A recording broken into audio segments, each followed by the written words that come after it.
다음 이야기 또 해볼게요. 차트로 앞으로 유망주를 예측할 수 있을지. 사실 차트뿐만 아니라 주식 투자에서 유망주를 예측하는 게 가장 어려운 방법입니다. 그렇죠? 어떻게 생각하시는지 의견 한번 부탁드립니다. 네, 우리가 주식 투자를 할 때 가장 큰 원칙이 돼야 되는 게 먹을 때는 크게 먹고 손실은 작게 가져가는 거거든요. 그래서 손실을 작게 가져가기 위해서 저는 오히려 막 패닉 국면에서 사는 거를 좋아하는 거죠. 왜냐하면 떨어져 봐야 이제는 더 떨어질 게 크지 않으니까.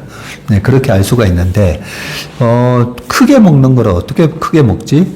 유망주, 주도주 이런 걸 이제 사는 거죠. 그러면 주도주를 어떻게 사야 되는가에 있어서 어떤 분은 그런 얘기 합니다. 그때 바닥일때 얘기들 좀 해주지. 그 바닥일 때 얘기해 줄 수 있는 사람 아무도 없어요. 욕먹잖아요. 네, 욕먹습니다. 그래서 주도주는 지수라든지 블루칩은 그냥 떨어질 때 제가 더 그냥 마이너스 30% 40%에서 더 사면 된다고 했잖아요.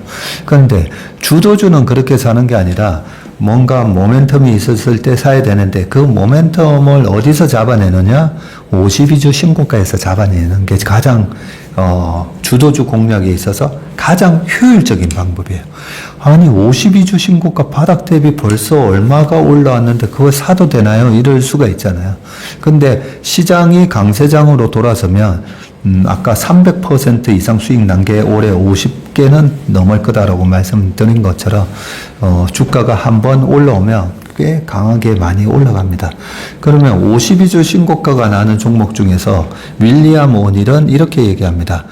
성장주의 주도주를 형성하는 종목들은 대부분 컵 위드 핸들이라는 그런 패턴으로 많이 올라간다는 거죠. 그러면 이제 컵인데 핸들이 있기 때문에 이런 모습으로 올라가는데 바닥을 치고 쭉 올라오는데 이평선을 이렇게 뚫으면서 올라가게 되고요.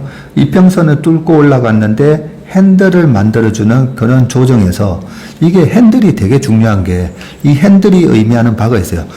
컵인 이만한데 핸들이 이만할 수는 없잖아요. 그렇죠? 네, 컵은 이렇게 핸들이 이럴 수는 없잖아요. 그래서 컵을 만들었는데 핸들은 조정이 작다는 거예요. 네, 52주 신고가가 났기 때문에 막 팔고 싶거든요. 그래서 파는 그 매물이 나오는데 그 매물을 다 잡아가기 때문에 핸들이 작게 나오는 겁니다. 이 핸들이 나오고 나서 다시 요 바로 앞전에 고점을 돌파할 때가 웬만한 매물을 다 매집하고 주가가 이제 올라가는 그런 상황이기 때문에 윌리엄 오닐이 이 컵 위드 핸들이라고 했고 저한테 주식을 차트 보는 법을 가르쳐 주신 분은 코뿔소 차트라고 얘기해요. 코뿔소의 코와 같은 그런 모습에서 산다라는 거고. 그래서 저는 컵 위드 핸들보다는 코뿔소가 더 좋은 게 코뿔소가 굉장히 저돌적이잖아요. 막 코끼리한테도 막 들이박습니다. 그런 코뿔소이기 때문에 코뿔소의 코를 생각하면서 주식을 사고 코뿔소가 그 다음에 막 달려가는 모습을 상상하면서 주식을 사면 되는데 작년 11월 달부터 의미 있게 모든 주가가 돌기 시작했다라고 말씀을 드렸기 때문에 작년 11월 이후에 2차 전지 그리고 의료 미용 기계 그리고 자동차 반도체 장비 다 보시면 컵 위드 핸들 만들고 올라가는 차트가 굉장히 많아요. 그래서 성장주를 공략하는 방법 중에서 52주 신고가를 먼저 추려내시고요. 그 52주 신고가에서 이 컵 위드 핸들 모양이 만들어지는지를 확인을 하시고 그리고 하나 더 체크를 해야 될 게 윌리엄 오닐은 여기서 CAN SLIM SLIM을 체크하라고 되어 있거든요. 마지막 M은 마켓이니까 마켓 부분은 제껴두고 그 캔슬림에서 C가 최근 분기 실적이 25% 이상 성장을 했는지 QOQ로 그리고 annually 연간 이익의 증가가 최근 3년, 그 책에는 5년이라고 나오는데요. 우리나라는 시클리 기업이 많아서 저는 3년으로 보거든요. 3년 동안 최소 20% 이상 CAGR이라고 그러죠. 연평균 성장률이 증가를 했는지. 요거를 확인을 해보면요. 지난번에 우리가 그 라드견 종목 중에 하나를 52주 신고가가 나와서 분석을 한 적이 있었어요. 저는 그런 차트를 좋아하니까, 이거 52주 신고가가 났네 하고 분석을 했다가 C하고 A에 이익 모멘텀이 없는 거예요. 이익 모멘텀이 없이 주가만 올라간 거예요. 그리고 수상한 거죠. 그게 바로 뻥카인 거죠. 수급에 의해서 올라가는 뻥카였던 거죠. 그리고 C하고 A에서 이익 성장이 나왔잖아요. 그러면 N에서 뭘 체크하느냐? 그래서 뭐 때문에 이익 성장이 나왔는데 뉴 프로덕트이 있는가를 보는 겁니다. 뉴 프로덕트 또는 뉴 마켓이 혹시 생겼나? 라고 보는 거고요. 그러면 뉴 프로덕트에서 웬만한 성장 기업도 보면 이 뉴 프로덕트가 있어요. 여러분들이 잘 아시는 2차 전지에서도 보면 뭐 양극재, 그러면 전구체 등등, 아니면 리튬, 뭐 철강 회사가 포스코 홀딩스 같은 경우도 그랬죠. 리튬을 해?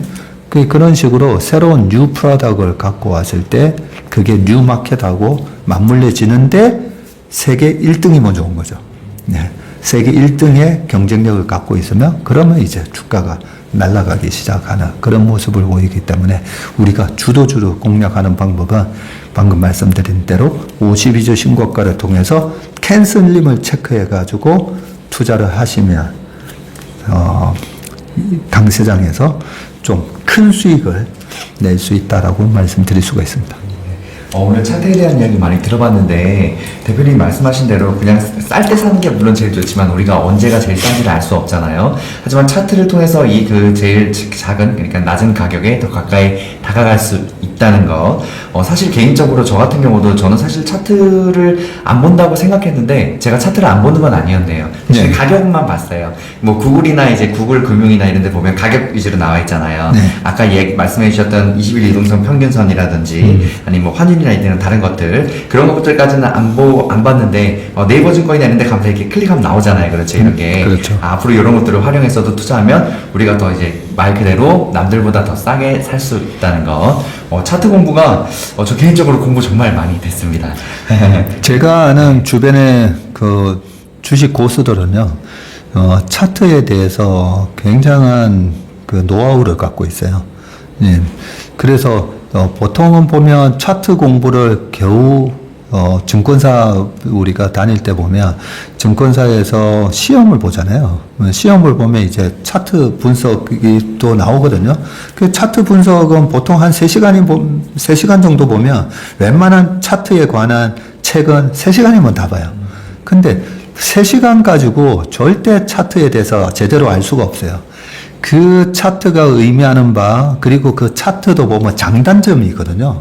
어떤 지표는 바닥을 잡는 데 유리한 지표가 있고 어떤 지표는 고점을 잡는 데 유리한 지표가 있는 거예요. 그런 거를 수많은 경험을 통해서 활용법이 있는데 그걸 제대로 활용법을 나타내주는 그런 차트 책이 그동안에는 별로 없었어요, 솔직히. 그런 측면에서 우리가 차트를 그냥 3시간 이렇게 보고 하면 안 됩니다. 안 되고, 차트에 대한 공부도 기업들 볼 때마다, 이렇게 카테고라이즈를 시켜서, 성장주는 이런 패턴이 나오고, 시클리컬은 이런 패턴이 나오고, 그런 펀더멘탈한 요인 때문에 얼마든지 이제 차트가 또 변할 수도 있는 부분을 갖다가 다 숙지하셔가지고 이용을 하시면 어느 정도 이제 레벨이 되냐면 우리가 달리기만 빠르면 펀더멘탈이 좋다라고 보시면 돼요. 네. 달리기만 빠르고 체력이 좋아가지고 저는 3시간 달릴 수 있어요. 네. 그 펀더멘탈이 좋은 거예요. 근데 달리기 빠르다고 축구를 잘하느냐? 아니잖아요.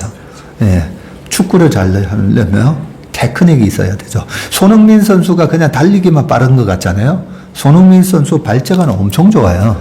네. 옛날에 그 호나우드도 마찬가지고요. 굉장한 테크니션이에요. 어떤 테크니션이냐면 기본적인 체력이 좋고 기본적인 스피드가 좋으면서 여러 가지 테크닉을 가진 테크니션이라는 거죠. 그래서 주식을 공부하실 때 가장 기본적인 펀더멘탈 분석 하셔야 되고, 두 번째 이 테크니컬 분석, 기술적 분석까지 겸비를 하면 퀀터를 모르더라도 이 두 가지만 겸비를 하면 상위 5%의 주식 부자가 될 수가 있습니다.